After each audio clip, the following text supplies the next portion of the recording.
सबके दिलों में हो सबके लिए प्यार, आने वाला हर पल लाए खुशियों के बाहर। इस उम्मीद के साथ जगत 11 राजपुर हम सभी लोग एक साथ इस आयोजन पे आप सभी को नमस्कार। Second Gambhir Jagat memorial cricket tournament 2026 organize by Jagat 11 Rajpur 16 फरवरी से स्टार्ट होगा, 19 फरवरी को समापन होगा। यानी कि 4 दिन तक चलने वाले इस क्रिकेट के महाकुंभ पर बोडेर अंचल के 16 शक्तिशाली दमदार मजबूत टीमों के साथ लड़ाई होगा।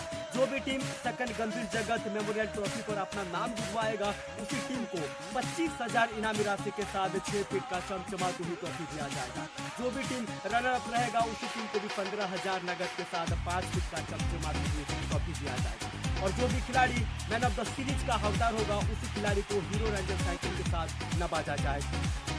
इसी टूर्नामेंट का हर गेंद, हर रन, हर ओवर, हर विकेट, हर चौका छक्का और हर ऑडियंस का crowd okay cricket YouTube channel के माध्यम से शूट किया जाएगा। थैंक यू सो मच जगत 11 राजपुर जो हमें इनवाइट करने के लिए। हमारी ओर से जोरदार कोशिश रहेगा कि आपका टूर्नामेंट सुपर डुपर ब्लॉकबस्टर हो, वही कोशिश रहेगा। हम आ रहे हैं 16 तारीख को।